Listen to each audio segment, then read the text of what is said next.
ocupando Quintana Roo actualmente el primer lugar a nivel nacional en la violencia de pareja. Para poder entender, la violencia no tiene solo una raíz, tiene muchas raíces. Tanto hombres como mujeres tenemos que adaptarnos, ir construyendo esta nueva realidad. Y hoy el DIF estatal tiene más de 1,061 millones de pesos, donde se están destinando, ¿no? Y la verdad es que siguen subiendo los niveles y el gobierno hasta este momento, sobre todo el de Quintana Roo, ha sido incapaz. Juntos construir ese país que todos deseamos, porque no es tarea de un solo hombre.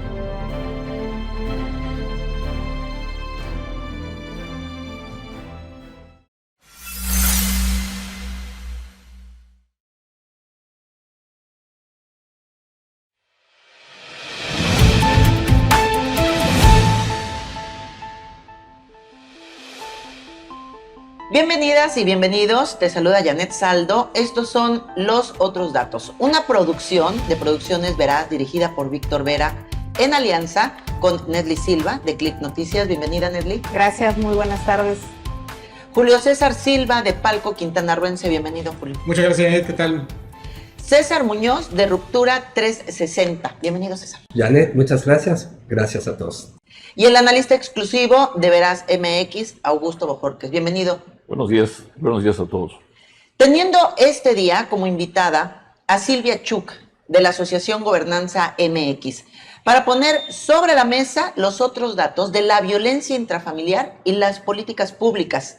Hoy se van a analizar desde diferentes ángulos esta problemática que, a decir de nuestra invitada, se agudiza por esa creencia social de que la violencia es un asunto privado y entre pares, algo que también cree el Estado, ocupando Quintana Roo actualmente el primer lugar a nivel nacional en la violencia de pareja. Y en el primer cuatrimestre del 2023, nuestro Estado encabezó la lista a nivel nacional contra la violación en contra de las mujeres. En el primer trimestre de este año se incrementaron en el Estado un 11% las denuncias por violencia intrafamiliar, siendo el municipio de Benito Juárez a donde se da la mayor incidencia de casos. La mala noticia es que el Estado no tiene capacidad para atenderlas y darle seguimiento. Esto aunado a la falta de personal y espacios especializados para quienes han sido objeto de alguna forma de violencia. En los otros datos a nivel nacional, México ocupa actualmente el 7º lugar a nivel mundial en violencia intrafamiliar y el segundo, escúchalo, en maltrato infantil de acuerdo a la SUNIFEM. ¿Cuáles son las causas de esta dolorosa realidad? Hoy las vamos a analizar en los otros datos. Te damos la bienvenida y te invitamos a que compartas, le des me gusta y comentes para enriquecer este trabajo periodístico creado y diseñado para ti. Bienvenidos todos. Gracias. Muchas gracias. Vamos a arrancar el día de hoy con un reportaje que tiene todos los datos duros. ¿Qué está pasando en Quintana Roo, municipio por municipio? ¿Cuál es la realidad en materia de violencia intrafamiliar y esas políticas públicas que existen, pero por alguna razón no están dando los resultados deseados? Vamos a verlo.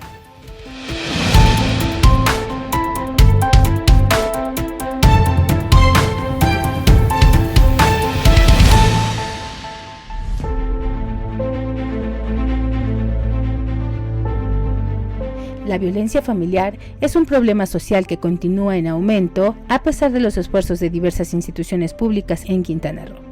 Este fenómeno se define como el uso intencional y repetido de la fuerza física o psicológica para controlar, manipular o atentar contra algún miembro de la familia, incluyendo abuso psicológico, sexual o económico. Según registros de enero a abril de 2023, se realizaron 5.735 intervenciones por auxilio solicitados a las autoridades en los distintos municipios de Quintana Roo, siendo Cancún la ciudad con mayor número de incidentes. A pesar de las expectativas de una disminución tras la pandemia, la violencia intrafamiliar se ha exacerbado, incrementando un 11% respecto al año anterior, según un monitoreo realizado por la Secretaría de Seguridad Ciudadana. Benito Juárez reportó 2.488 eventos, Solidaridad 1.311, Otompe Blanco 943, Felipe Carrillo Puerto 262 y Tulum 201. El resto de los municipios también presentaron casos de violencia familiar. Más de la mitad de los llamados correspondieron a violencia familiar y de género, siendo Benito Juárez y Solidaridad los municipios con mayor cantidad de casos. Sin embargo, Otompe Blanco lideró el número de intervenciones con 675 reportes en 4 meses, es decir, casi 6 solicitudes de auxilio por violencia familiar. Las zonas de mayor incidencia, según las estadísticas, son las supermanzanas 259, 251, 260, 107, 248 y 247, donde se encuentran colonias como Villa Sotoch, Paseos del Mar, Prado Norte y Tres Reyes. Los días sábados y domingos, lunes y martes por la noche, son los momentos en que se presentan con mayor frecuencia los incidentes violentos entre las familias. En algunos casos recientes, se ha observado que los menores de edad también han actuado en defensa propia al presenciar la violencia ejercida por sus padrastros hacia sus madres. Por ejemplo, se reportó este mayo en Cancún el caso de un niño de 10 años que al presenciar una agresión de su padrastro hacia su madre, clavó un cuchillo en la espalda del agresor, quien se encontraba bajo los efectos del alcohol. Sin embargo, este no ha sido el único caso, ya que a principios de año, en Puerto Morelos, una menor de 12 años se abalanzó contra su padrastro clavándole un cuchillo en el estómago al escuchar los gritos y peticiones de auxilio de su madre.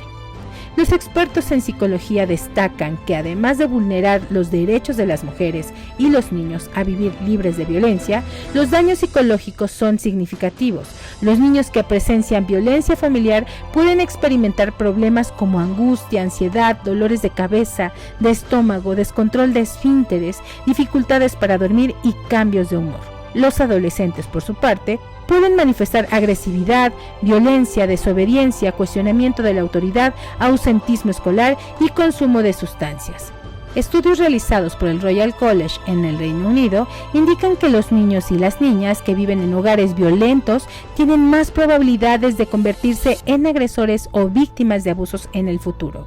A pesar de este panorama alarmante, las autoridades estatales y municipales carecen de un plan estratégico integral para atender, combatir, prevenir y evitar la expansión de esta problemática social. Es fundamental que se implementen acciones efectivas para proteger a las víctimas, brindarles apoyo y fomentar una cultura de paz y respeto en los hogares de Quintana Roo. Un reportaje de Teresa Pérez, de Click Noticias.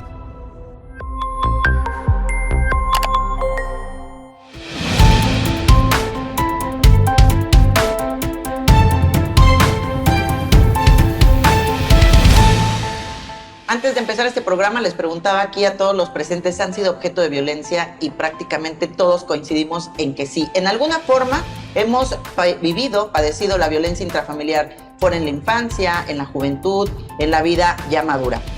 Según la Organización Mundial de la Salud, la violencia en la familia es la agresión física, psicológica o sexual cometida por el esposo o conviviente. No necesita haber un papel firmado. Pueden ser los abuelos, los padres, hijos, hermanos, parientes civiles u otros familiares. Y también alcanza a los tutores encargados de la custodia. Es decir, que son muchos los rostros que pueden ejercer la violencia en contra de una persona en su propio hogar. El tema de hoy, ya decíamos, tiene muchos datos y me gustaría arrancar exactamente con estos datos que tenemos de la invitada. La violencia vista por la sociedad y el Estado como un problema o un asunto privado y entre pares. Es decir, que llegan las personas a presentar incluso una denuncia y le dicen, no pasa nada, es su esposo, vaya y arréglelo a su casa. Claro, yo quisiera también retomar que esta visión de la violencia como solamente entre dos personas o la pareja, en realidad es una visión constreñida, es decir, insuficiente para poder entender. La violencia no tiene solo una raíz, tiene muchas raíces, y yo quisiera hablar de dos en particular. La primera es la creencia de que esta relación de consanguinidad o de relación me da cierto poder sobre la otra persona, y que eso incluye a las infancias, ¿no? Parte de las principales víctimas en la violencia intrafamiliar son las infancias, y muchas veces no lo analizamos así. Y aunque tenemos muchos instrumentos jurídicos que nos hablan, por ejemplo, de del interés, el interés de la infancia, los derechos humanos, etcétera, muchas veces son insuficientes a la hora de operacionalizarlos, es decir, de aterrizarlos en la acción preventiva, la atención y evitar que pase de nuevo. La violencia, nos decía Nedly Silva, se ha tratado de atender, se ha trabajado en crear y diseñar políticas públicas, se ha trabajado en incentivar la denuncia. Sin embargo, hoy tenemos los otros datos. ¿De qué sirve una denuncia si no hay capacidad para atenderla? ¿Qué está pasando al respecto, Nedly? Y pues aparejado a esto que ya pone en la mesa la invitada de hoy. Pues eso sí lo tendrían que responder nuestras autoridades, ¿no? ¿Qué está pasando en cuanto a la falta de personal? Si bien tenemos una excelente legislación, digamos, adecuada a la demanda de la ciudadanía y atendiendo, obviamente, a la problemática social, hace no mucho, hace unos meses, en septiembre del año pasado, en el 2022, se publicó en el Diario Oficial de la Federación lo de la ley vicaria, ¿no? Que viene a sumar un aspecto que no estaba, digamos, contemplado en el tema de la tipificación de la violencia. Y con esto, bueno, se cubre otro aspecto que es justamente el que el padre, básicamente, ejerza algún tipo de violencia en contra de los hijos para afectar directamente a la madre. Entonces, ahí hay otra parte que se está cubriendo también de daño ya sea psicológico, que le hable el papá mal a los niños de la mamá, o que le diga a tu mamá, te abandonó porque no te quiere, o sea, todo este tipo de acciones que antes las veíamos de alguna manera como muy común en una problemática de separación o de violencia intrafamiliar o de pareja, hoy ya está catalogada y está tipificada. Sin embargo, la falta de difusión, que la gente desconoce que ya tenemos también esta ley vigente, y otra, pues la falta de atención en cuanto a personal en los ministerios públicos. Hay muchísimas llamadas al 911 ya. Hoy las mujeres se están atreviendo a denunciar también este tipo de actos, no nada más las mujeres, los adolescentes, los jóvenes también están haciendo esas llamadas de auxilio, pero no hay quien los atienda. Entonces, esa es la parte donde valdría la pena cuestionar a las autoridades con respecto a sobre la falta de atención y de personal capacitado. Silvia, a mí me gustaría que nos compartieras, y para toda la gente que vea este programa hoy en vivo o en diferido, Gobernanza MX ha venido haciendo un trabajo muy, muy interesante, no solo en la investigación para conocer la situación, sino en formación. ¿Qué hace Gobernanza MX? Y bueno, ¿cómo están ustedes participando, siendo proactivos ante situaciones como estas que nos platica Nedly y los otros datos que son los que duelen? Porque ¿de qué sirve denunciar si no hay quien te atienda? Claro, yo también quisiera retomar que no es solamente que no haya respuesta. Tenemos un severo problema en lo que es la procuración de justicia. Está la denuncia y se queda atorada en la carpeta de investigación. Entonces no avanza y se difieren las audiencias, no hay seguimiento, el personal está como sobrepasado, ¿no? O sea, un solo ministerio público puede llevar 500 carpetas y eso es humanamente imposible, ¿no? Claro. Desde Gobernanza, desde hace más de una década, hemos trabajado en la elaboración de investigaciones enfocadas al desarrollo de políticas públicas, ya sea para mejorar la capacitación, para mejorar los protocolos, para mejorar la legislación. Y en estos últimos 2 años nos hemos enfocado a la parte de activismo, lo que es formación política para la población con una perspectiva feminista. Comentaba por aquí con César, lo que en este año inauguramos la segunda edición de la Escuela Feminista de Quintana Roo, que fue enfocada a derechos sexuales y reproductivos. La del año pasado fue enfocada a atención a violencia de todas estas mujeres que desde sus propias trincheras desean formarse para poder apoyar y trabajar además con herramientas técnicas y colaborar además también con el Estado. Participación social. La participación de la mujer en la construcción de esas políticas públicas, la verdad es que suena bien interesante. Y César, esto más aún cuando tenemos, tú nos das los otros datos, Quintana Roo, primer lugar a nivel nacional en la violencia de pareja, por mencionar otros, porque hay muchísimos más. Sí, las cifras que extraemos del secretariado son contundentes, ¿no? Quintana Roo no solo en los últimos años, no solo no lo ha disminuido, lo ha aumentado. Pero también hay que decir, y esto tiene que ver con algo que ya señalaban tanto Nesli como Silva y tú, Janet. Sí es cierto que se ha avanzado en la legislación de leyes, es muy cierto, pero me parece que los diputados, cuando hacen estas leyes, no están tomando también en cuenta el factor presupuestal, porque además, pues, como bien lo exponía Silvia, ¿cuántas denuncias está llevando un ministerio público? Pero pues cuando se hizo la ley no se contempló que se iban a contratar más ministerios públicos, por ejemplo, ¿no? Y además la Procuraduría, la Fiscalía se ve muy corta porque cuántas de estas denuncias pues lleva a fin, ¿no? Para una que conclusión. se les dé justicia. Entonces me parece que hay un gran adeudo y ahí sí, déjenme decirlo, de la 4T, que además un discurso del presidente pues ha sido confrontativo, sobre todo con el feminismo, ¿no?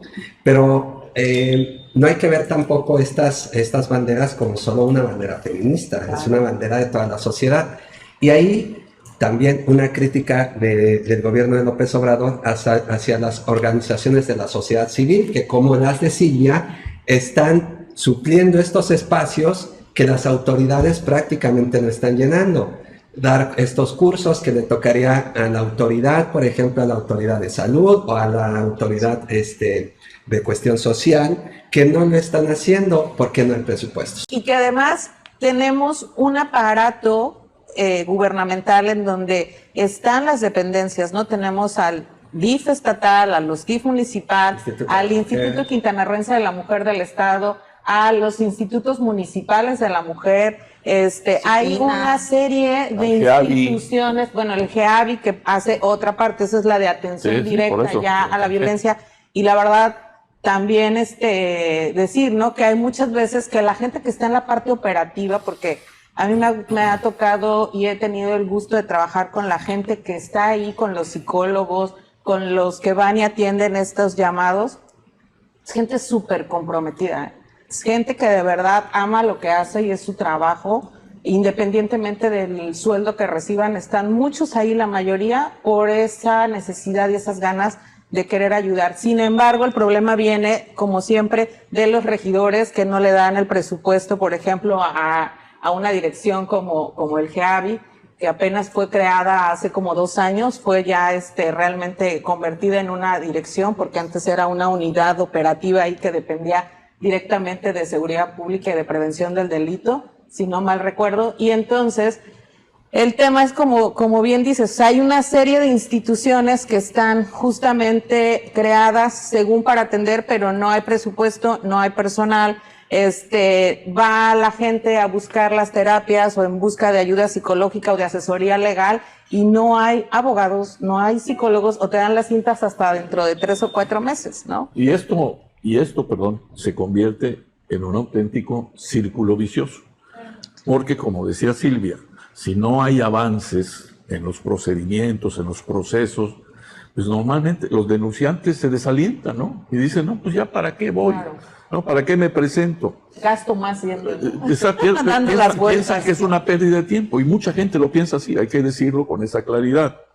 Entonces, yo le preguntaría a Silvia, aprovechando su presencia, si ella conoce, si sabe, si existe un aumento en el número de denuncias desde un tiempo a la fecha, porque normalmente, yo recuerdo inclusive una señora que nos ayudaba en la casa, me decía, oiga, pero es que ¿a dónde voy? ¿A dónde acudo? También falta un poquito la difusión de todos estos instrumentos de que dispone la sociedad para atender a la mujer y para atender a la violencia, ¿no? Entonces, no sé, ¿ha habido un aumento en las denuncias? Pero nada más para complementar a lo de Augusto, quizá también determinar si ese aumento, si hay ese aumento de denuncias, es corresponde porque aumenta también, porque es proporcional al aumento de la población o porque la gente o las víctimas están denunciando más? Pasan dos cosas. En la violencia, los últimos 10 años, además con la visibilización del movimiento feminista, ha habido una motivación para denunciar, no solamente de manera oficial, sino públicamente, ¿no?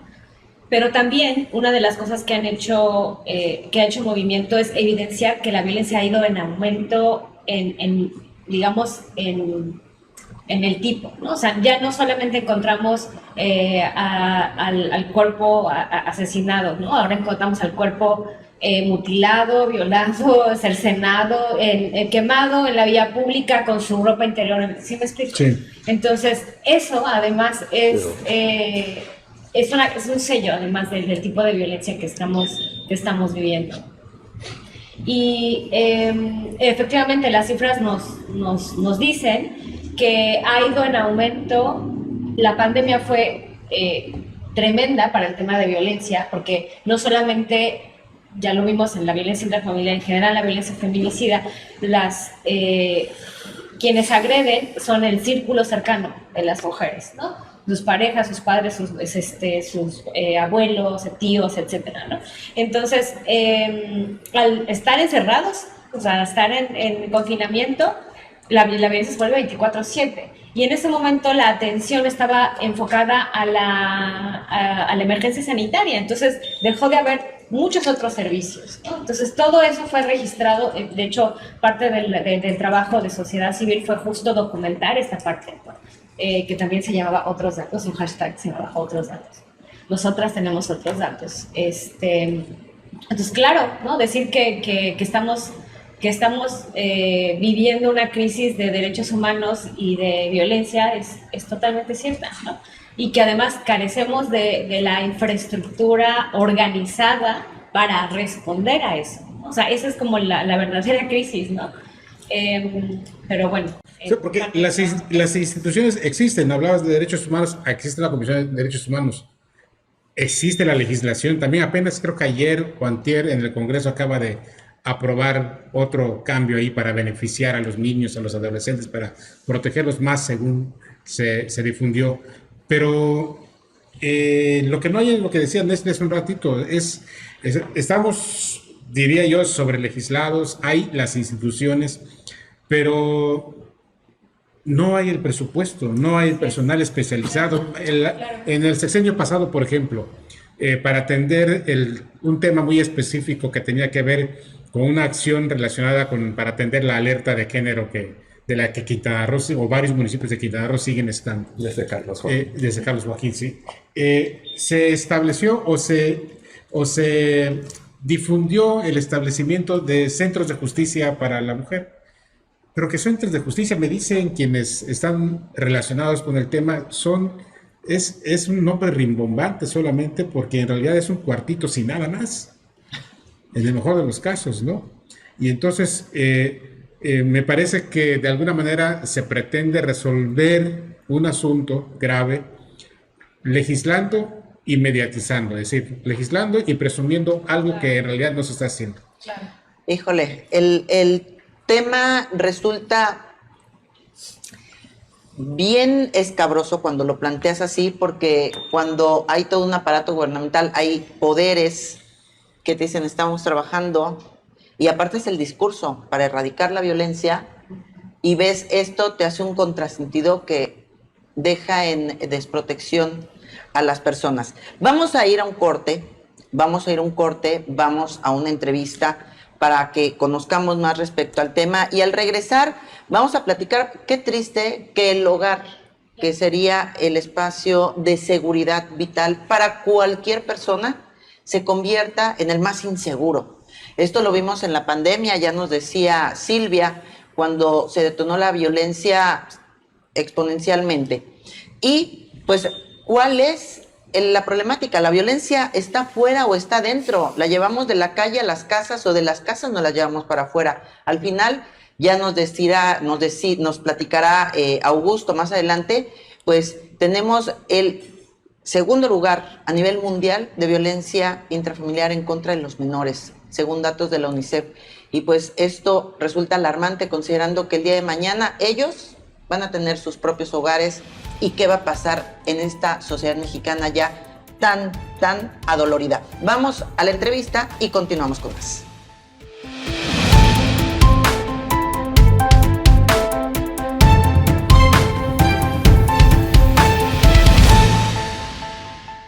Bueno, Magda, no sé si nos puedas platicar cómo impacta la violencia intrafamiliar en la sociedad en general. Gracias por la invitación. Pues, ¿cómo impacta la violencia familiar en la sociedad? Bueno, familiar e intrafamiliar es lo mismo, nada más que en algunos estados le llaman intrafamiliar y aquí en Quintana Roo se llama violencia familiar. ¿Cómo impacta? De muchas maneras. Digo, a nivel sector salud, bueno, pues muchas enfermedades, ¿no? Salud mental, la depresión, ansiedad, las primeras. En el ámbito laboral, el ausentismo. En el escolar, pues los niños ejerciendo bullying, también ausentismo de los niños. Se comentó que durante la pandemia se identificó un incremento de este patrón conductual en las familias y se esperaba que en los siguientes años, una vez que pasara pues la ola, ¿no?, de todo lo que impactó emocionalmente el tema de pandemia, bajaran las estadísticas. Sin embargo, de acuerdo a los reportes que nosotros recibimos y contamos de del Secretariado de Seguridad Pública y del mismo C5, los llamados de auxilio han comenzado y en este 2023 tenemos registrado un incremento del 11% en comparación con el 2022. ¿Qué consideras tú o a qué conclusión llegas del por qué se están recibiendo más casos o reportando más casos? O incluso, digo, yo no sé si el incremento tenga que ver porque ya la gente hoy se atreve a demandar o porque está pasando más. No, yo sí creo que está pasando más. Bueno, la pandemia que nos vino a encerrar a mucha gente, eso incrementó mucho. ¿Por qué? Porque antes no convivíamos como sociedad, sobre todo en una sociedad como Cancún, que todo el mundo puede pensar que en Cancún se vive en el paraíso, sin embargo, las jornadas laborales son muy largas. Los hijos no conviven con los papás. Hay muchos padres o madres solteras. No hay convivencia.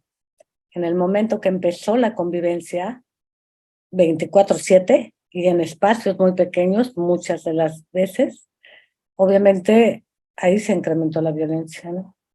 Eso fue uno de los factores. Ahora, en cuanto a las denuncias, sí hay más denuncias, pero las denuncias no prosperan, ¿sabes? La fiscalía no se da abasto. Yo no sé si es un problema de la fiscalía, del personal, o en realidad de que no se dan abasto. Es tanta la demanda que tu denuncia no progresa.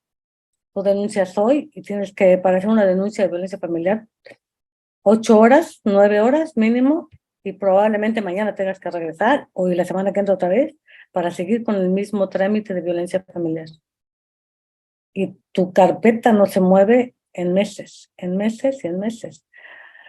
O sea, obviamente hay mucha impunidad, no avanzan esas carpetas. Obviamente regresas con el agresor y todo sigue igual. Y en general sí son más las mujeres, obviamente, que son violentadas, ¿no? Los miembros de la familia que sufren violencia, principalmente, me imagino, son madres de familia e hijos.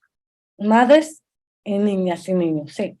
O sea, sí hay hombres violentados, porque tampoco podemos negar eso, pero hay más mujeres. De hecho, los hombres todavía no empiezan a hacer como las denuncias. Sí hay, sin embargo, no son tantos. Pero de todos modos, es más hacia la mujer. El impacto en los niños menores o las secuelas que deja la violencia en los chiquitos, digamos antes de la adolescencia, es ¿cuáles son los principales? Porque bueno, un poquito de lo que yo logré investigar, pues es básicamente que el niño se siente con miedo, con ansiedad, con temor, Y con los adolescentes, según la investigación que realizamos, tiende más a crear como actitudes violentas ya de los niños. De hecho, a mí me llamó la atención y me rompió el corazón los dos casos que me imagino tienes conocimiento. Uno recientemente que fue ahora en mayo, de un niño que atacó al padrastro cuando estaba golpeando a la mamá y con un cuchillo de cocina lo atacó por la espalda, ¿no? Creo que el niño tiene 11 años, 12 años, una cuestión así. Y el Puerto Morelos, igual un chico apuñaló al padrastro también en el estómago. Entonces, platicando con los del GEAVI que atendieron el tema, me comentan que sí es ya más común que los adolescentes se enfrenten al agresor. Sí, o sea, ya hay como más. Mira, también las redes sociales, esto ha venido en aumento. Los TikTok, ahí ya ves mucho más cosas, ¿no? Ya hay, en cuestión de segundos tú ya viste un video cómo hacer, cómo atacar, cómo responder a un violentador, ¿no? Creo que una de las respuestas va por ahí, la otra es de ver tanta violencia hacia tus mamá, o no sé, a uno de los papás que están defendiendo, obviamente respondes, ¿no? Ya actúas, ya eres más reactivo. Ahora, ¿cómo impacta? Bueno, de muchas maneras. El cerebro está en desarrollo en la niñez y en la adolescencia. Obviamente ver tanta violencia y crecer con tanta violencia, sí se modifica, sí hay modificaciones cerebrales que repercuten, obviamente, en tu desarrollo psicoemocional, ¿no? Obviamente más trastornos mentales. En la adultez vas a ser una persona con muchos problemas a nivel social, ¿no? ¿Se puede restituir el ambiente familiar o recuperar después de haber vivido violencia y recuperarse tras llevar pues un acompañamiento de terapia? Sí, sí, 100%. Sí, siempre y cuando sí se haga, ¿no? Y es de manera integral, porque obviamente cuando hay violencia familiar, hay de todas las violencias, hay violencia económica, patrimonial, o sea, todas las violencias ya entraron en un núcleo familiar, en la mayoría de los casos. Obviamente no todo es igual, pero en la mayoría de los casos. Tiene que ver mucho con el dinero, tiene que ver mucho con la educación. Entonces tiene que ser como un acompañamiento, una recuperación integral, ¿no? Y la gente tiene que decidirse a hacer un cambio. No es tan sencillo. Una vez que alguien ya se apoderó de ti, de tu mente, de tu autoestima, es difícil salir de ahí, sí se puede, pero sí se requiere de trabajo, de aceptación, de querer hacerlo. ¿Qué medidas tú consideras que se deberían de tomar, digo, no como autoridad, sino como sociedad, para las personas que nos escuchen y que digan, ¿cómo puedo yo contribuir a evitar que siga creciendo la violencia en mi ciudad? ¿Qué tendríamos que hacer y romper como esos paradigmas que tenemos también y estos modelos de educación donde nos enseñaron que para poder educar bien al niño hay que darle una buena nalgada, ¿no? O que con el adolescente tenemos que ser más severos, y más rígidos en todas las reglas? ¿Qué consejo le podrías dar a toda la población para poder contribuir a un ambiente de paz? Sí, por un lado están esas educaciones, ¿no? Que era con golpes, pero también ya está la otra, que es complaciendo en todo, ¿no? No poniendo límites claros. Creo que la base es poner límites claros, ¿no? Ser como muy congruente en la disciplina que quieres ejercer o que quieres que se lleve en tu casa. En los niños, el deporte. Evidentemente el deporte es lo que mejor, lo que va a ayudar mucho a contrarrestar la violencia, la atención psicológica. O sea, siempre tenemos que estar ir a hacer como un autochequeo, ¿no? Eso sería como fundamental. Psicoeducación, mucho. Si no pueden ir a terapia, digo, otra vez el deporte, leer, pero creo que lo primero tendríamos que tener como escuelas para padres y el deporte en los niños. Eso sería como deporte o música en los niños. Eso nos ayudaría muchísimo, bajaría mucho los niveles de bullying en las escuelas, que se convierte en violencia, ¿no? Y eso obviamente va creciendo. Dios mío. Magda, pues muchísimas gracias por tu tiempo. ¿Algo más que desees agregar? No, pues yo que soy psicóloga, pues acudir a terapia. La verdad creo que todos tendríamos que darnos una vuelta por ahí de vez en cuando. Si es, cada año nos checamos la sangre, ¿no? Bueno, el dentista también cada año. Yo sé que no es barato, pero creo que de las cosas más importantes, de la salud más importante es la salud mental. Casi todos vamos cuando hay crisis de ansiedad o de depresión. Creo que hacemos un peregrinar de médicos. Ay, voy a ir al gastroenterólogo porque traigo un dolor, el colon, colitis. Empezamos con muchas enfermedades y al final tenemos que ir al psicólogo. Podríamos ahorrarnos mucho si empezamos por el psicólogo antes de llegar a hacer todo ese peregrinar de médicos.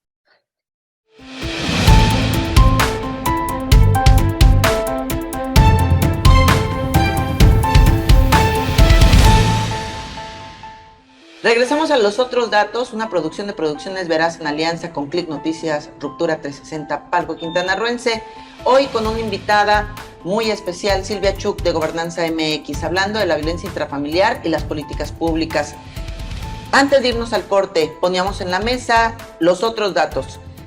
Falta de presupuesto, muchas políticas públicas, pero que son inservibles por lo mismo, la violencia exacerbada durante la pandemia. Datos alarmantes: Quintana Roo, primer lugar en violencia contra las mujeres, en el noviazgo, en la pareja, en abuso sexual, en violación en contra de la mujer. Y hablaron de la infancia, esa parte tan sensible y dolorosa. Augusto Bojorquez, analista de Veraz MX, nos puso en la mesa un dato que a mí me cimbró.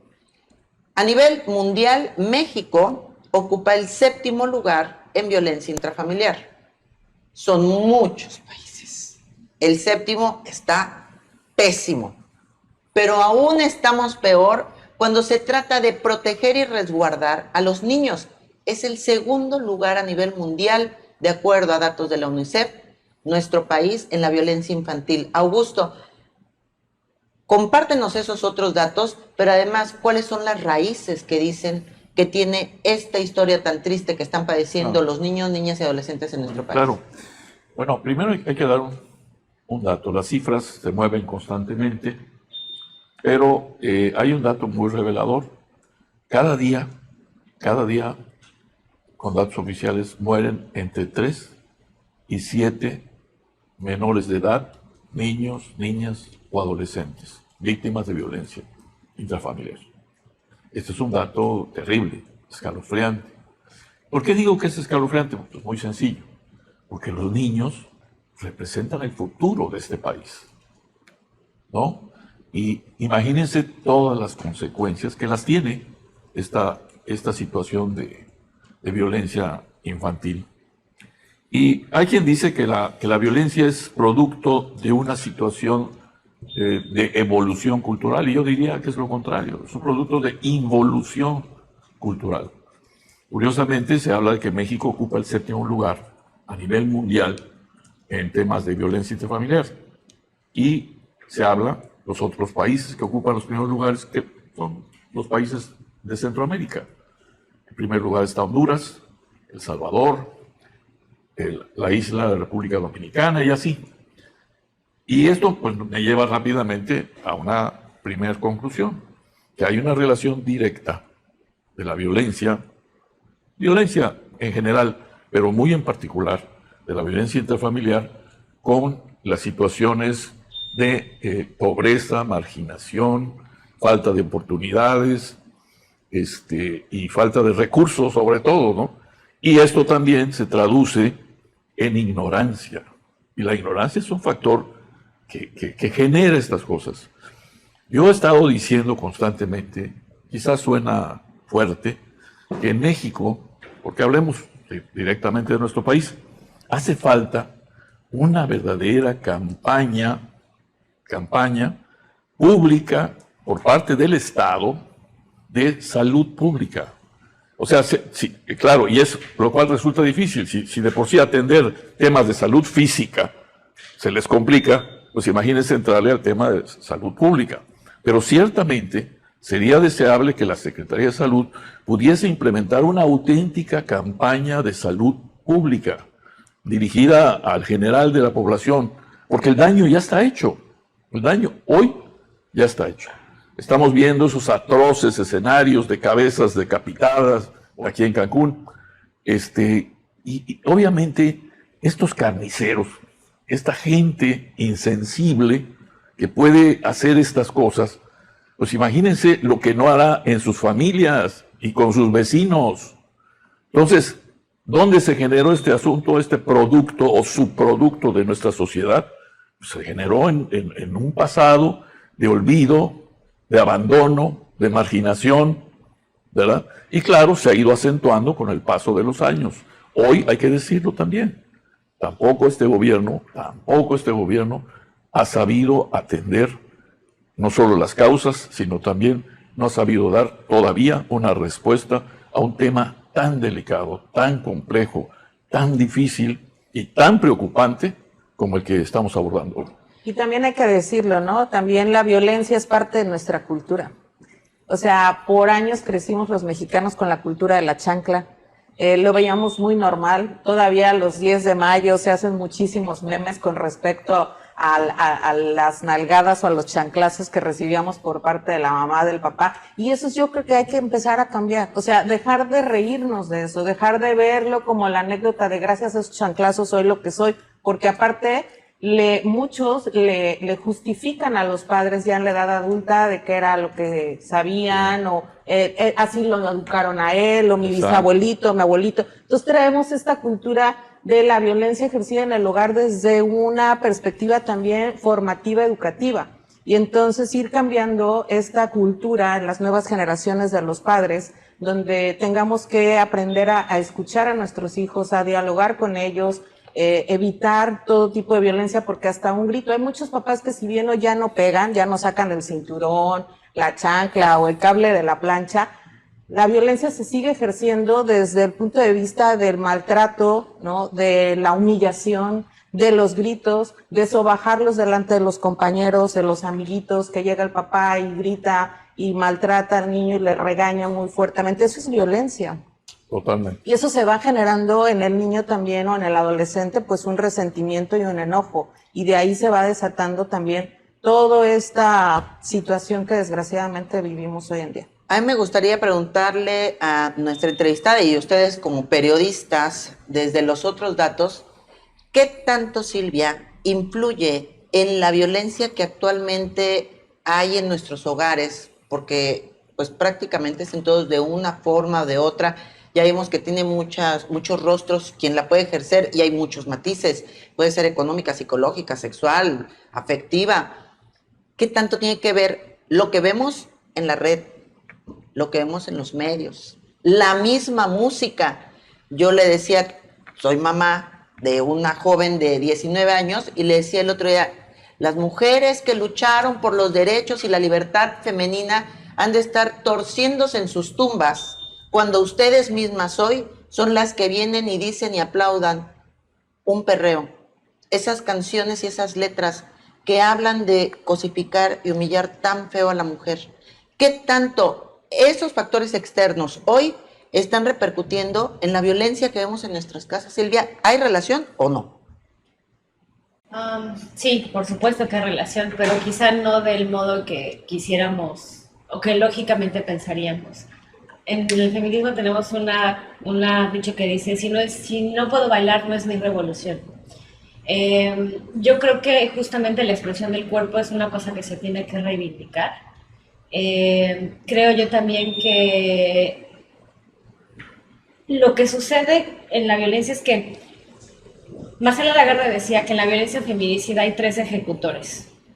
Está el ejecutor de la persona, ¿no? El que asesina, el que violenta, etc., ¿no? Luego hay una sociedad que legitima ese punto, ¿no?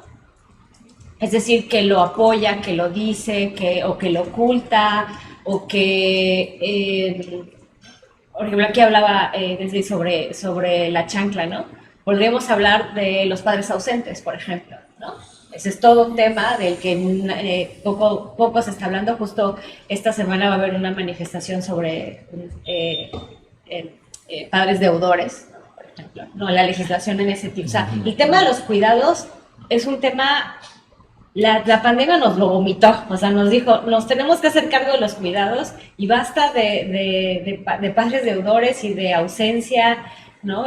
Porque eso también es parte del problema, ¿no? Y la última parte es el Estado, porque el Estado, al no atender cuando hay denuncias, lo que te está diciendo es, tú puedes venir y matar y descuartizar y hacerle todo esto a tu hija, a tu mamá, a tu novia, a tu esposa, y no va a pasar nada. Y entonces eso es un círculo vicioso, ¿no? O sea, no es como, bueno, dejemos de escuchar reggaetón y entonces se va a acabar la violencia. Ojalá fuera así de sencillo. Tendríamos que sí poner conciencia en qué escuchamos, cómo lo vemos, cómo lo interiorizamos, pero también cómo lo llevamos a las relaciones uno a uno, cómo lo llevamos las relaciones en las aulas, cómo lo llevamos en las relaciones laborales. O sea, es un tema personal, pero también es un tema colectivo. Y ahí le toca la chamba a todos. Lo que estamos haciendo es que le estamos dejando un paquetote enorme a las infancias y adolescencias, porque todo esto que estamos viviendo ahora, dentro de 20 años, lo van a tener que trabajar en terapia, ¿no? Es como decir, no, pues ahora sí, mi mamá hizo esto, mi papá nunca estuvo, y entonces ahora me toca. Además, podríamos decir que el entorno es sumamente violento porque no hay seguridad social, no hay estabilidad económica, no tenemos, o sea, una cantidad de incertidumbres que, o sea, no son la generación de cristal, son la generación de diamante, no sé cómo le van a hacer para sobrevivir y llevar o sea, les estamos dejando la cosa muy difícil.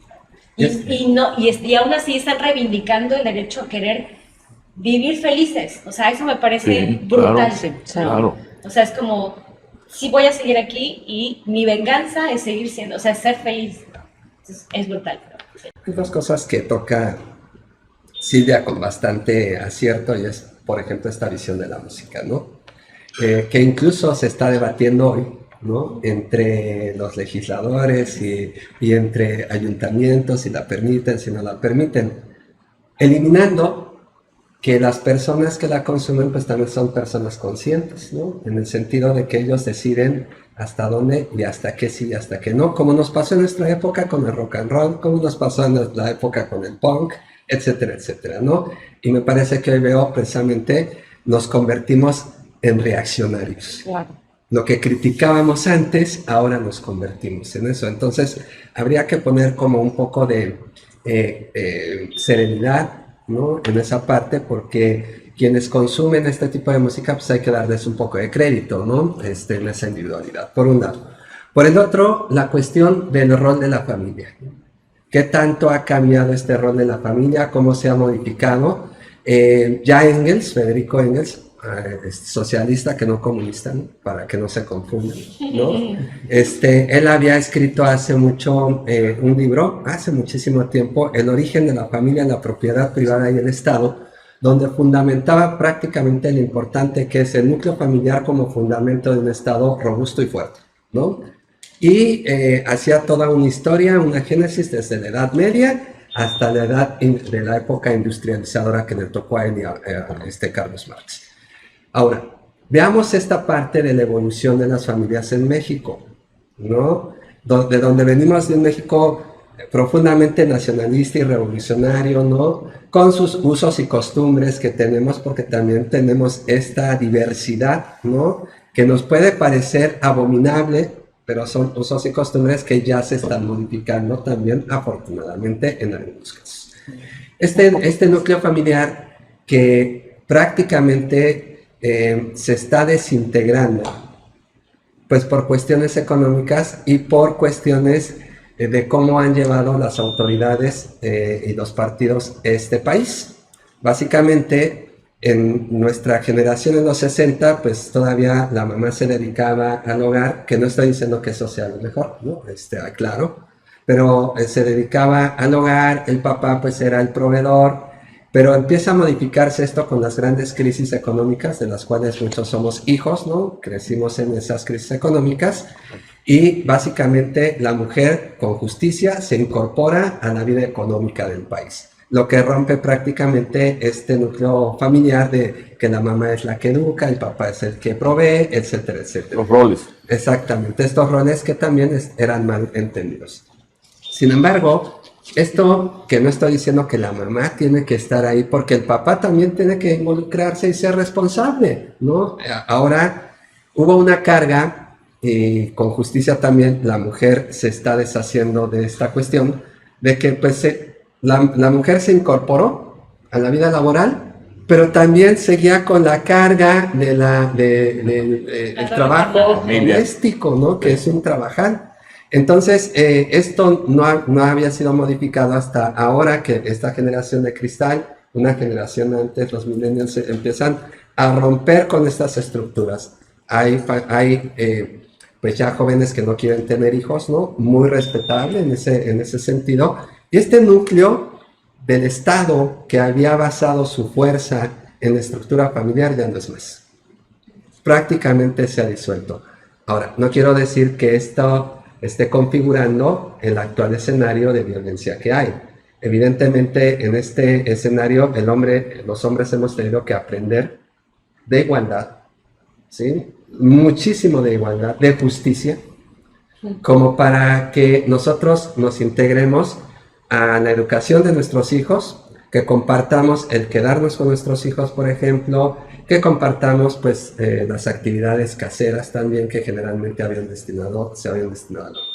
Entonces, este componente, pues ahora se habla, ¿no? Hay teorías que están prácticamente dejando en la mesa, de la derecha sobre todo, que aspira y añora este núcleo familiar donde la mujer solo es para la cocina y el hombre para proveer, y se ha roto, y han estado culpando precisamente a los gobiernos, ahora más a los gobiernos de izquierda, por libertinos, etcétera, etcétera, por condiciones que no vienen al caso, pero que esto, y coincidiendo con Augusto, pues esto se ha agudizado también por otros fenómenos de violencia mucho más agresivos, como es, por ejemplo, la violencia del narcotráfico, ¿no? Veámoslo así, desde Calderón a la fecha, viendo las estadísticas, y aunque pues se hayan legislado leyes a favor de la igualdad de la mujer, pues nos hemos quedado chicos ante este fenómeno de la violencia del narcotráfico y otras violencias. Ahorita que dices, quiero corregir, cuando yo les preguntaba de qué tanto incide lo de afuera con la violencia que se vive en los hogares, no iba solo a un género de música, sino lo que ven, por ejemplo, los retos virales, esta competencia que hay en redes sociales que lleva a los jovencitos y las jovencitas a vivir más estados de más vulnerabilidad del que ya viven en casa, y a veces mucha frustración. Y a mí me gustaría poner en este momento en la mesa este tema mucho más allá, porque desde mi perspectiva, y a lo mejor hasta me quieren apedrear, no es privativa de las mujeres. Si bien desde hace muchísimos siglos la violencia se recargaba más sobre la mujer por todo lo que era el patriarcado, en la época actual, en la que no se está moviendo, creo, la balanza aún, pero ya empieza a haber también rasgos de la violencia en contra del hombre. ¿Es real? ¿La perciben? ¿O sigue siendo la mujer la gran víctima de la violencia en nuestro estado y en el país? Dos cosas. Es importante, cuando analizamos violencia, es importante decir, si la violencia no tiene género, lo que tiene género son las causas y las manifestaciones. Primero, por eso por un lado.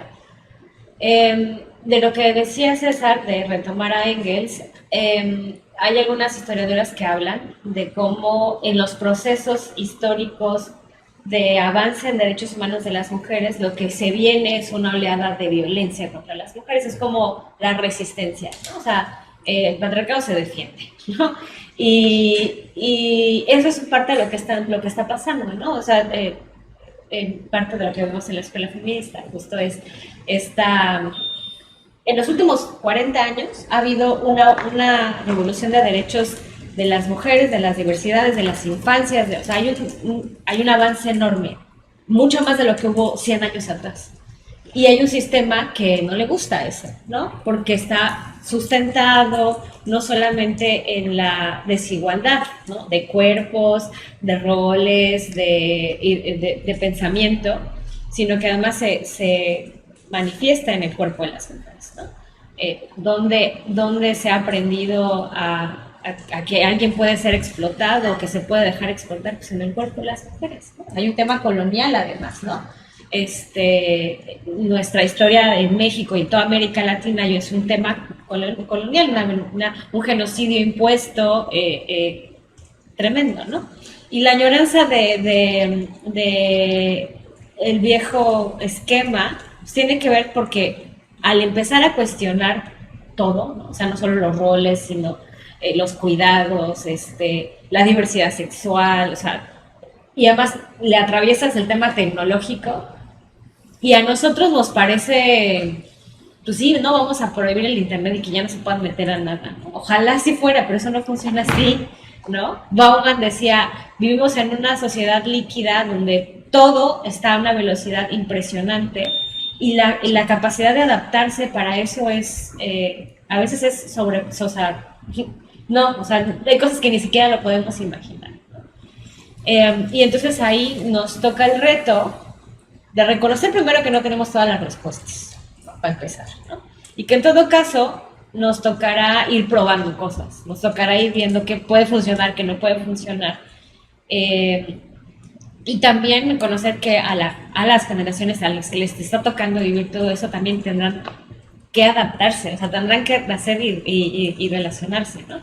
Sobre la violencia hacia los hombres, es muy importante identificar que incluso violencias como todo este contexto del narcotráfico, donde por supuesto que hay principales víctimas son hombres, ¿no? No solamente porque son quienes socialmente están más predispuestos a las adicciones, sino también porque son reclutados por el narco, porque, o sea, toda esta parte también tiene un esquema de género, ¿no? O sea, el tema de armas, de la masculinidad, o sea, por eso también dentro de la revolución de género, el tema de la masculinidad, de las masculinidades sanas, es un sismo, o sea, ahí hay que entrarle, ¿no?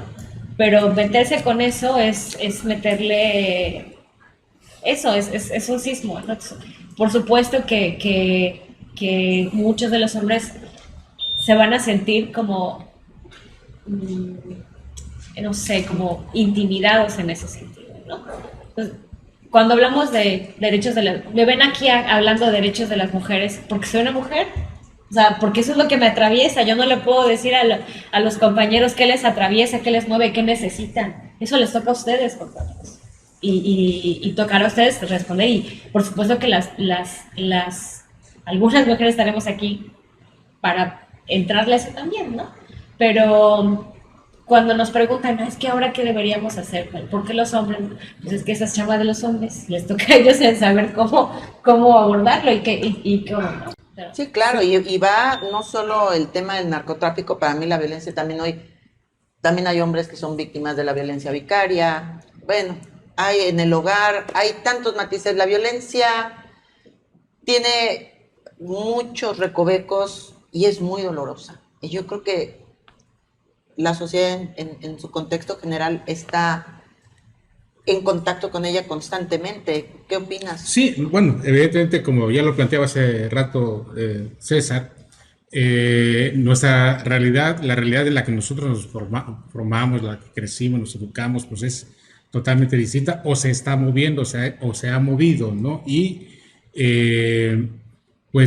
y estamos en una transición en la que tanto hombres como mujeres tenemos que adaptarnos, ir construyendo esta nueva realidad en la que encontremos otra vez una forma de entendernos o de convivir, ¿no? Por ejemplo,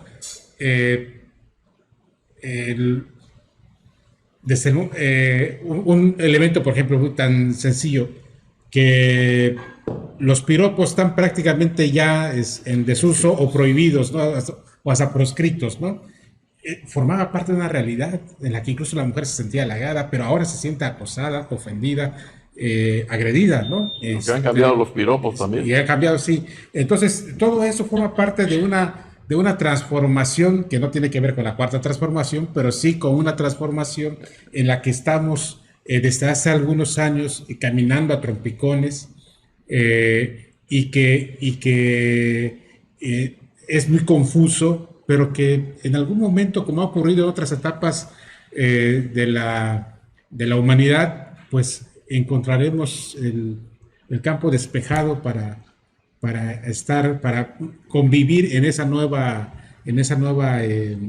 condición, ¿no? Yo creo que, si me permiten, yo creo que tenemos que reconocer algo que es definitivo. Los mexicanos de hoy, el México de hoy, es resultado de toda una historia, viene de una historia, de esa historia de casi 80 años de abandono, saqueo, marginación, que nos ha llevado a esto, que nos ha convertido en esto que somos el día de hoy. Hay que decirlo con esa objetividad, aunque a algunos no les parezca, pero hay que señalarlo con esa claridad. Somos efecto de nuestra propia historia como país. Y esto, pues realmente no se puede, como algunos pretenden, resolver en solo 5 años, 4 o 5 años, esta historia de 80 años de abandono. No se puede. Díganme quién lo puede hacer. Si alguien tiene esa varita mágica, bienvenida. Yo por eso coincido totalmente con la postura del actual gobierno de la República, y lo digo abiertamente, en el sentido, y lo subrayo, de atender las causas, el origen de toda esta situación, de atenderlas, atacarlas. ¿Y cómo se ataca? También, pues me parece que quizás tal vez no sea la mejor forma, pero se está atacando con programas sociales, con recursos que están llegando hasta abajo, con inversión en educación, con una serie de medidas que antes no veíamos, hay que decirlo. Tampoco quiero decir que es perfecto. Los mexicanos aspiramos a mucho más, sin duda. Yo mismo aspiro mucho más como mexicano, de la vieja guardia. Y la verdad creo que ahí es donde todavía falta un mayor compromiso de parte de nuestras autoridades. Entrarle con mayor determinación, no solo al tema de la violencia, sino en general a toda esta descomposición social que se generó durante tantos años. Es que habría que hacer una redistribución, incluso no nada más del presupuesto, sino también de que se pueda trabajar de la mano lo legislativo con el ejecutivo, en el sentido de que hace rato alguien dijo que estábamos sobrelegislados. Yo no creo que estemos sobrelegislados, yo creo que está ya la legislación, mucho sí es verdad también, porque los propios diputados traen su agenda personal que tiene que ver también con una cuestión de pues tener cierta preferencia o crear cierta preferencia por grupos en específico. Sabemos que el movimiento feminista ha marcado la agenda del propio gobierno. En muchos, ustedes han tenido que obligar a meterse a los temas. El presidente de la República, Andrés Manuel López Obrador, no ha querido entrarles, les ha dado la vuelta. Sin embargo, en los estados, en el propio Congreso Federal y en los estados se han atendido las demandas feministas que tienen que ver, obviamente, con disminuir la violencia intrafamiliar y la violencia en todos sus aspectos.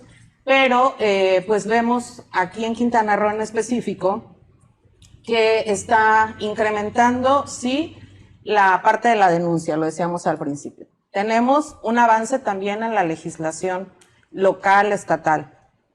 ¿En dónde está fallando la fórmula? ¿No? En la ejecución de los procesos, en la ejecución de darle seguimiento a las denuncias, atender las carpetas de investigación. Hace ratito hablábamos de la falta de presupuesto. En el 2022, todavía con la administración anterior, pues se destinaba muy poco recurso a ciertas dependencias, entre ellas el DIF estatal, ¿no? Que es la dependencia que debe de guardar pues toda la protección a la familia. En el 2022 se le destinaron 554 millones de pesos a los programas del DIF. Este gobierno, con la gobernadora Mara Lezama, duplicó ese presupuesto y hoy el DIF estatal tiene más de 1.061 millones de pesos. Por ¿En primera dónde vez se en la están? historia. Ajá, y yo quiero saber en dónde se están destinando, Yo ¿no? también quiero Porque saber eso. tuvimos el anuncio del presupuesto y todo el mundo aplaudimos esta acción, me parece maravilloso que se le duplique y que se le haga justicia al DIF. Sin embargo, no estamos viendo esos resultados. No nos están informando qué está pasando, en dónde se está invirtiendo concretamente cada partida del presupuesto, ¿no? ¿Ustedes han visto eso? Sí, por supuesto. Nosotros en Gobernanza hemos trabajado para tratar de ciudadanizar el presupuesto. Colaboramos en la elaboración del anexo,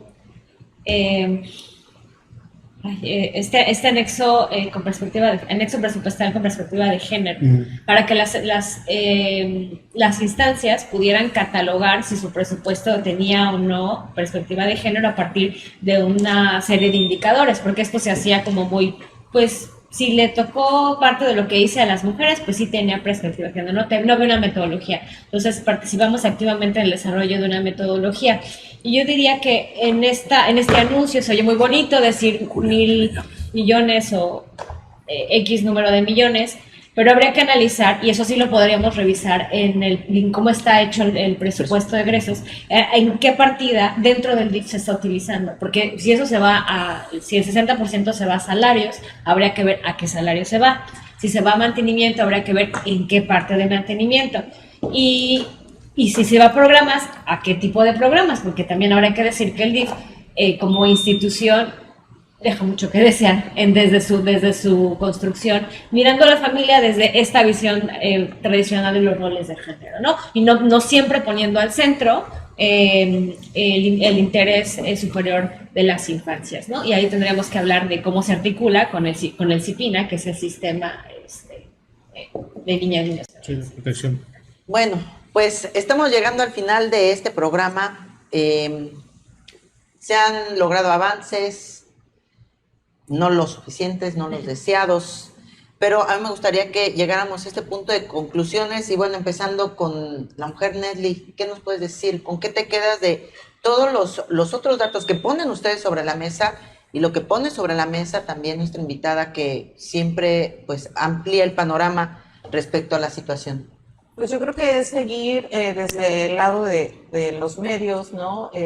Trabajando en la difusión, qué es la violencia, que la gente entienda y comprenda si está viviendo y analice, ¿no? Si hoy esta persona, hombre, mujer, niño, adolescente, está viviendo cualquier situación de violencia, a informarse cómo poder atacarla, a quién acudir, pedir ayuda y sobre todo, pues en el parte de los papás yo siempre hago muchísimo hincapié a quienes somos formadores, cuidadores, padres de familia, pues hacer una reflexión, ¿no? Está bien como estoy llevando las cosas, tengo que capacitarme, tengo que ir a tomar terapia, encontrar nuevas herramientas para poder educar mejor a mis hijos, porque estoy completamente segura que en la medida que hagamos un mejor trabajo con nuestros hijos y cambiemos todos estos modelos educativos que traíamos anteriormente de nuestras generaciones, digamos un poco más severas o fuertes, enérgicas, pues ser unos educadores más amorosos para poder pues construir una mejor sociedad. Julio, ¿con qué nos quedamos? ¿Con qué te quedas de este interesante programa que tuvimos hoy?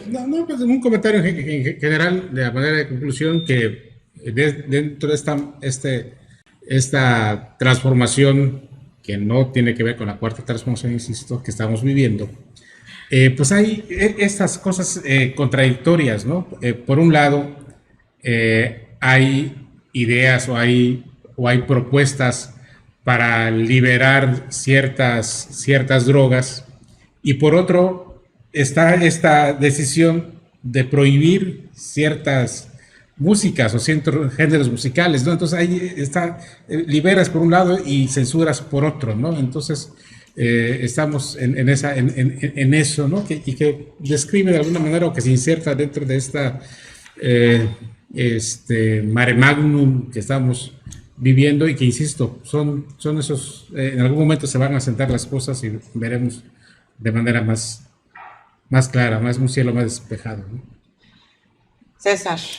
2 puntos nada más. Creo que sí tiene que ver una transformación con gobiernos de izquierda, que su carácter social precisamente es privilegiar demandas como las luchas de derechos humanos, etc. Ciertamente una cosa es lo que dice el presidente y otra cosa es también lo que se están lanzando en programas por los equipos, ¿no? Ha habido avances, por un lado, ha habido retrocesos, es cierto también, ¿no? Ha habido fallas, las estamos viendo. Hablando de los gobiernos morenistas, como el de Quintana Roo, por ejemplo, hay hasta una guerra mediática, porque nosotros lanzamos estas estadísticas donde Quintana Roo encabeza pues los lugares en violencia, etcétera, etcétera, y nos salen mañana con un boletín diciendo que el DIF hizo esto, que etcétera, etcétera, ¿no? Sin embargo, ojalá el fenómeno se combatiera así, pero la verdad es que no, y la verdad es que siguen subiendo los niveles y el gobierno hasta este momento, sobre todo el de Quintana Roo, ha sido incapaz y no puede pues decir que era una herencia, aunque sí la fue, ¿no? Pero siguen subiendo estos índices. No vemos políticas claras con relación a qué está haciendo el sector salud al respecto, qué está haciendo el sector educativo. No hay esas políticas que las difundan con claridad. Si las hay, no se han difundido en este momento. Augusto, ¿con qué concluimos este día? Yo también creo la importancia, yo creo que el gobierno actual está haciendo muchas cosas buenas. Hay que decirlo, hay que acreditarlo. Está haciendo muchas cosas buenas, pero falta mucho por hacer también. Hay que reconocer ese aspecto, ¿no? Siento, y cuando hablo del gobierno actual me refiero, y lo debo decir con claridad, al gobierno de la República. El presidente López Obrador, lo más positivo que ha hecho para todos nosotros es abrirnos una puerta, presentarnos una cartilla y decirnos, aquí están mis propuestas, léanlas, si les parece, éntrenle o quédense donde están. Entonces, a mí me parece que entre las propuestas y las realidades, hoy estamos viendo obras de carácter público de una dimensión enorme por todo el país. Hay que reconocer también los aspectos positivos, no solamente los aspectos negativos. Sí creo yo, insisto, que hay que entrarle a temas específicos como este de violencia, pero insisto, la descomposición social que se dio en un periodo tan largo no se puede resolver de la noche a la mañana. Tenemos que ser muy justos en nuestros análisis, muy objetivos, sobre todo en ellos, para que podamos juntos, ojo, juntos construir ese país que todos deseamos, porque no es tarea de un solo hombre, la tarea es de cada uno de nosotros, empujar porque estas cosas sucedan, para que se transforme el país. La transformación debe ser tarea de cada uno de los que estamos aquí y de los que nos están viendo. Pero él cree que sí es tarea de un solo hombre, pero ese es tema de otro programa. Ese ya es otro programa. Nos vemos en la siguiente para eso. Bueno, pues el día de hoy el tema ha resultado estrujante. Hace unas semanas tuvimos el programa de las madres buscadoras, parte de la violencia, esa violencia que está pegando bien duro y está doliéndole mucho a Quintana Roo. Ahí tenemos diferentes perspectivas. Hay quienes creen que el gobierno a lo mejor sí está haciendo, no está haciendo, tiene responsabilidad o no. La educación, yo lo único que te digo, si estás viendo los otros datos, todos o somos papás o somos hijos. Así es que lo que tú puedas hacer desde tu trinchera, hazlo. Empecemos en el hogar, ya nos decía nuestra invitada, a trabajar con temas de una paternidad responsable. Te toca, pon la pensión, ve por las necesidades de tu pequeño, llévalo a la escuela. La violencia empieza en casa. Vamos a cortar ese ciclo desde la raíz. Así es que papás, hacernos responsables. Y a las nuevas generaciones que sigan luchando por querer ser feliz, lo que dijiste me estremeció la piel, Silvia, y darles herramientas, como decía Nedley. Hoy hay tantas herramientas para que se busque cómo sanar y podamos tener una sociedad mucho mejor en la que ojalá algún día dejemos de estar esperando que los gobiernos sean los que vengan y nos den la paz, cuando la obligación de ellos tendría que ser darnos la seguridad para transitar con total libertad y no estar viendo que en la casa no nos estemos matando. Yo les agradezco absolutamente todos el día de hoy y nos escuchamos en la próxima sesión de los otros datos. Agradezco a la producción, por supuesto, Isela Serrano, Antonio Sabido, Ramiro Laguna y Jessica Alba Cetina, que están detrás para que podamos llegar cada miércoles hasta donde tú nos des.